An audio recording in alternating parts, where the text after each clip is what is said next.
வணக்கம். இது ரூபவாகினியின் செய்திகள். நான் ராதிகா வின்சன். நான் ஏசிஎம் கலீலுர் ரஹ்மான். முதலில் தலைப்புச் செய்திகளை பார்ப்போம்.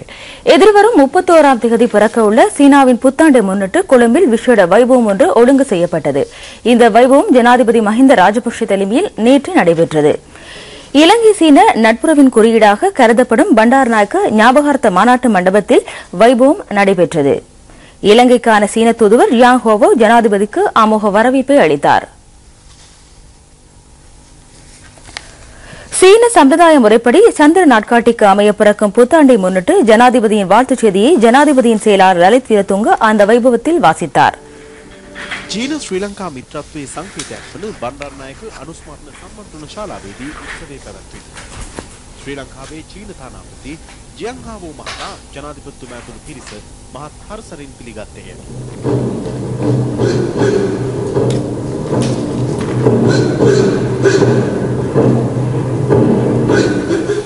චීන සම්ප්‍රදායික චන්ද්‍ර දින දර්ශනයට අනුව උදාව නවවසර වෙනුවෙන් இலங்கைக்கான சீன தூதுவர் இந்நாட்டின் 66வது சுதந்திர தினத்தை முன்னிட்டு சீன மக்களின் வாழ்த்துச் செய்தியையும் வெளியிட்டார். ශ්‍රී ලංකාවේ චීන තානාපතිවරයා මෙරට 66 වෙනි නිදහස් සමරු නිමිත්තෙන් චීන ජනතාවගේ සුබ පැතුම් පිරිනැමි. நாட்டின் அபிவிருத்தி செயற்திட்டங்களுக்கு பங்களிப்பு செலுத்தி ஒப்பந்த கம்பெனிகளின் பிரதிநிதிகளும் சீன இலங்கை அபிவிருத்தி செயற்திட்ட கூட்டு ஒத்துழைப்பு பங்குதாரர்களும் அங்கு பாராட்டி கௌரவிக்கப்பட்டனர். இவர்களுக்கு ஜனாதிபதி வாழ்த்து தெரிவித்தார்.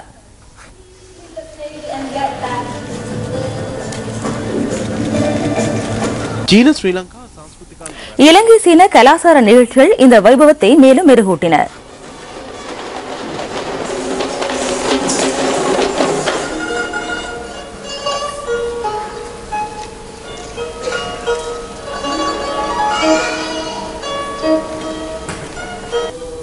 නාවික හමුදාපති கடற்படை தளபதி ரியா அட்மிரல் ஜெயநாத் கொலம்பியையும் சீன மொழியில் பாடல் ஒன்றை பாடினார்.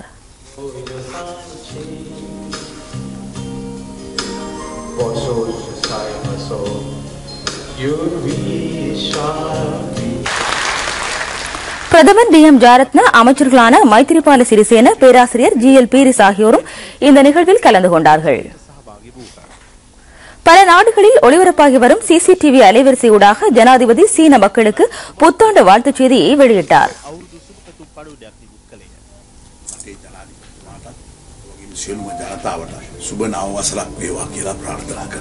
ලංකාවත් ශීනය රජයත් තාම කිට්ටුවෙන් සම්බන්ධකම් තියෙනවා.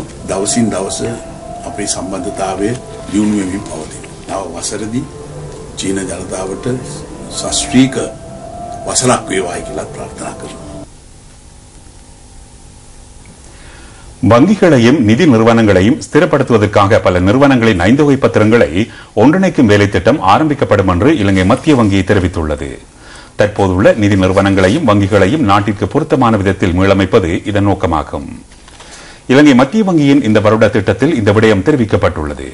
2020ஆம் ஆண்டளவில் நாட்டின் பொருளாதாரத்தை $10,000 கோடி வரை அதிகரிப்பது அரசாங்கத்தின் இலக்காகும்.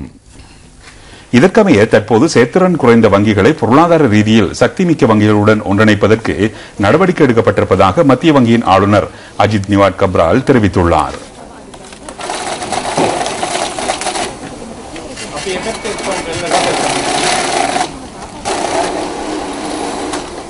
අපේ රටේ ආර්ථිකය තවදුරටත් ශක්තිමත් වෙගෙන යනකොට இலங்கையில் 33 உள்நாட்டு வெளிநாட்டு வங்கிகள் இயங்கி வருகின்றன. இவற்றில் 12 சொத்துக்கள் $10,000 கோடி குறைவானதாகும் என்று மத்திய வங்கி தெரிவித்துள்ளது. மேலும் 10 நிதி நிறுவனங்களின் சொத்து பெருமானம் $5,000 கோடி குறைவானது என்று இனம் காணப்பட்டுள்ளது. எதிர்பார்க்கப்பட்டுள்ள இலக்கை அடைவதற்காக அனைத்து வங்கிகள் மற்றும் நிதி நிறுவனங்கள் பலப்படுத்தப்பட வேண்டும் என்று ஆளுநர் அஜித் நிவாட் கப்ரால் தெரிவித்தார். பாடசாலை மாணவர்களுக்கு மதிய உணவு வழங்கும் செயற்திட்டம் எதிர்வரும் 21ஆம் தேதி ஆரம்பிக்கப்படும். தூய பசும்பால் வழங்கும் வேலைத்திட்டம் எதிர்வரும் 22ஆம் தேதி முதல் அமலுக்கு வருகிறது. ஆரோக்கியமான சுறுசுறுப்புள்ள சிறுவர் சந்ததியை உருவாக்குவது இதன் நோக்கமாகும்.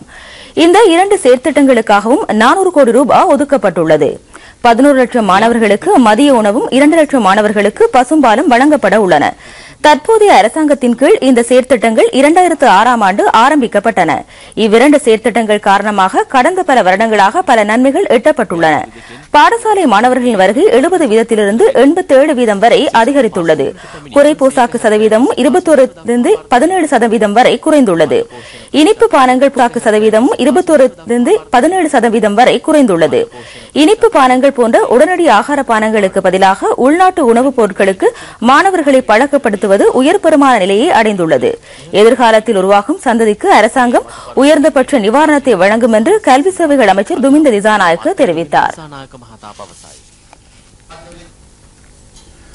மேல் மற்றும் தென்மாகாண சபை தேர்தல்களுக்கான வேட்பு மனுக்கள் எதிர்வரும் 30ஆம் தேதி முதல் ஏற்றுக்கொள்ளப்படும். பிப்ரவரி 6ஆம் தேதி நண்பகல் 12 மணி வரை வேட்பு மனுக்களை தாக்கல் செய்யலாம் என்று தேர்தல்கள் திணைக்களம் அறிவித்துள்ளது. வேட்புமனு மாதிரி பத்திரங்களை தேர்தல்கள் செயலகத்திலிருந்து அல்லது சம்பந்தப்பட்ட மாவட்ட தெரிவத்தாட்சி அலுவலகங்களிலிருந்து பெற்றுக்கொள்ள முடியும். ஏற்றுக்கொள்ளப்பட்ட ஒரு அரசியல் கட்சியாயின் கட்சி செயலாளரது கோரிக்கைக்கு அமையவும் சுயேட்சை குழுவாயின் கட்டுப்பணம் செலுத்தியதன் பின்னரும் வேட்புமனு பத்திரம் வழங்கப்படும்.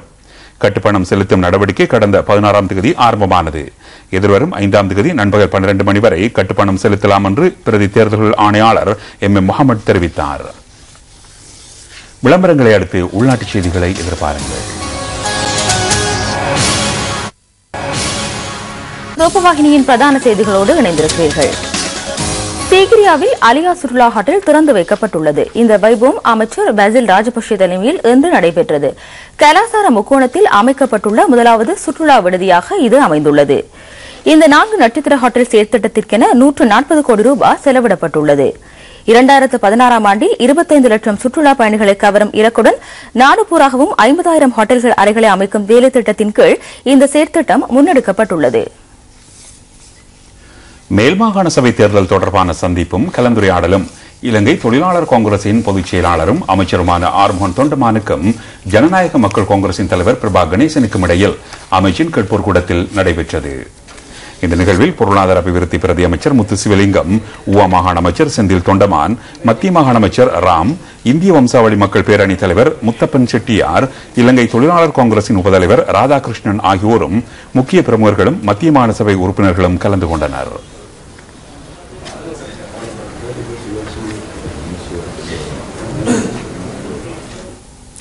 மட்டக்களப்பு, உன்னிச்சி மற்றும் ஒருகாமம் குளங்களில் நீர்மட்டம் அதிகரித்ததனால் ஏற்பட்ட பெரும் வெள்ளத்தில் சிக்கொண்ட 30 விவசாயிகள் மீட்கப்பட்டுள்ளனர். அனர்த்த முகாமைத்துவ மத்திய நிலைய அதிகாரிகள் தொப்பிகல ராணுவத்தினுடன் இணைந்து இந்த மீட்பு நடவடிக்கையை பூர்த்தி செய்துள்ளனர். வேளாண்மை வாடிகளில் தங்கியிருந்த விவசாயிகள் திடீரென ஏற்பட்ட பெரும் வெள்ளத்தினால் மாவடியோடை, பள்ளக்காடு, வண்ணாத்தியாறு போன்ற பிரதேசங்களில் சிக்கியிருந்தார்கள். அனர்த்த முகாமைத்துவ அதிகாரிகளும் ராணுவத்தினரும் அவர்களை மீட்டு கரை சேர்த்துள்ளனர்.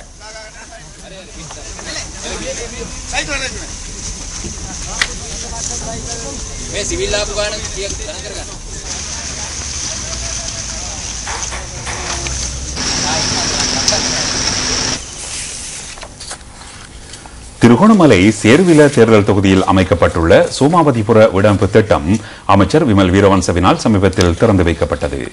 படை வீரர்களுக்கான இந்த வீடமைப்பு திட்டத்தை பூர்த்தி செய்வதில் 1,53 லட்சம் ரூபாய் செலவிடப்பட்டுள்ளது.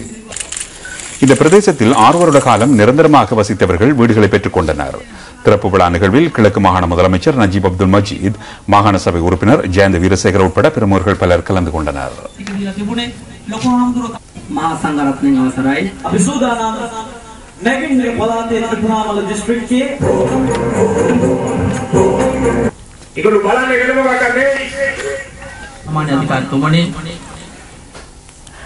பௌத்த சமயத்திற்கு அமைய பிக்குகளுக்கு தானம் வழங்குவது ஒரு உன்னதமான புண்ணிய காரியமாகும்.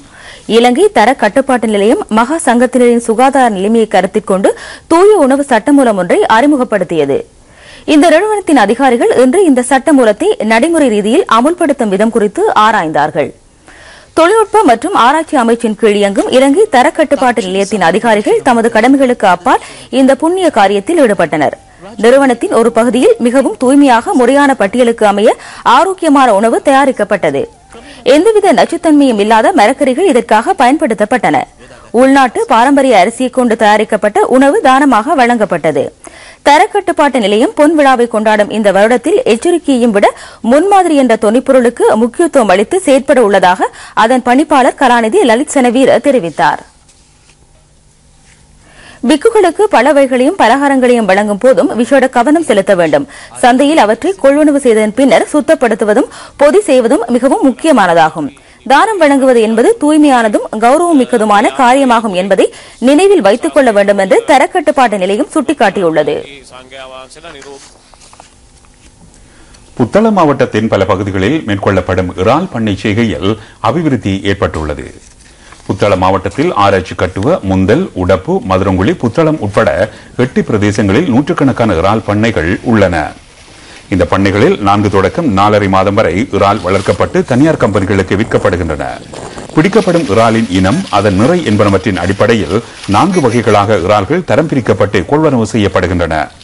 இதன் அடிப்படையில் 1 கிலோ இறால் 500 ரூபாவிலிருந்து 1500 ரூபாய் வரை விற்கப்படுகிறது. புத்தளம் மாவட்டத்தில் வெண்புள்ளி நோய் காரணமாக கடந்த காலங்களில் இறால் பண்ணை செய்கை பாதிக்கப்பட்ட போதிலும் தற்சமயம் அது வளர்ச்சியடைய ஆரம்பித்துள்ளது.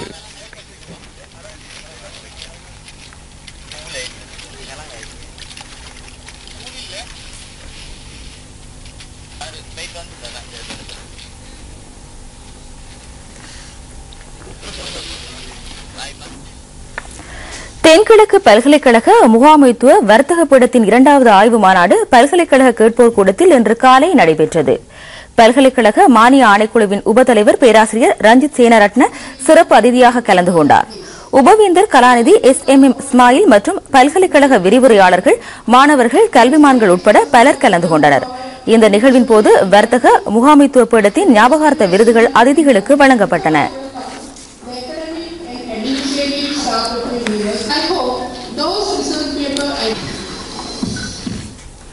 சிவபெருமானின் ஆனந்த தாண்டவத்திற்கும் முருகப்பெருமானின் விசேட வழிபாட்டிற்கும் பிரபல்யம் பெற்ற தைப்பூச திருநாள் வழிபாட்டு நிகழ்ச்சிகள் நாட்டின் சகல பகுதிகளிலும் உள்ள இந்து ஆலயங்களில் சிறப்பாக இடம்பெற்றன. நல்லூர் கந்தசாமி ஆலயத்தில் சகல தெய்வங்களுக்கும் அபிஷேகம், அலங்காரம், தீபாராதனை என்பன இடம்பெற்றதை அடுத்து வசந்த மண்டப பூஜை நடைபெற்றது. உற்சவ மூர்த்திகளின் உள்வீதி வலம் மற்றும் வெளிவீதி வலம் என்பனவற்றில் ஆயிரக்கணக்கான முருக பக்தர்கள் கலந்து கொண்டனர்.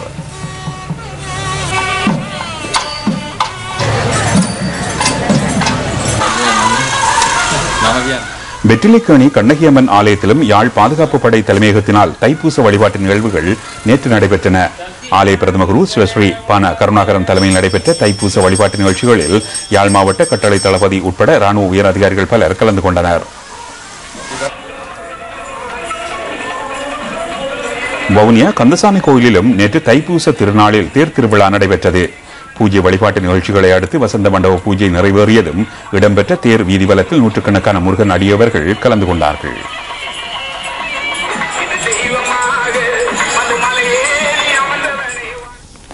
வவுனியா போகசிவ பிரதேசத்தில் புதிய வைத்தியசாலை ஒன்று நிர்மாணிக்கப்படும். வடக்கில் மீள்குடியமரும் பிரதேசங்களின் உட்கட்டமைப்பு வசதிகளை மேம்படுத்தும் ஒரு நடவடிக்கையாக இந்த செயற்திட்டம் முன்னெடுக்கப்பட்டுள்ளது. இதற்கென 270 லட்சம் ரூபாய் செலவிடப்படும். இதன் மூலம் பிரதேசத்தில் உள்ள சுமார் 2000 குடும்பங்கள் நன்மையடைய உள்ளன. இந்த பிரதேச மக்கள் வைத்தியசாலை ஒன்று இல்லாததன் காரணமாக 30 கிலோமீட்டர் தூரம் சென்று வைத்திய சேவையை பெற்றுக் கொள்ள வேண்டிய நிலை ஏற்பட்டுள்ளது. இதனை கருத்தில் கொண்டு சுகாதார அமைச்சு இந்த வைத்தியசாலையை அமைக்க நடவடிக்கை எடுத்தது. வடமாகாண ஆளுநர் மேஜர் ஜெனரல் ஜி சந்திரஸ்ரீ இதற்கான அடிக்கல்லை நேற்று நாட்டி வைத்தார்.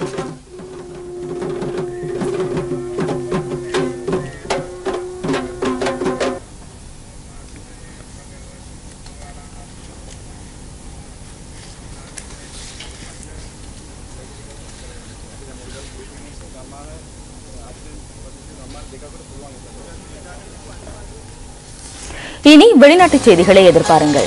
இத்துடன் ரூபவாகினியின் செய்திகள் முடிவடைந்தன. வணக்கம்.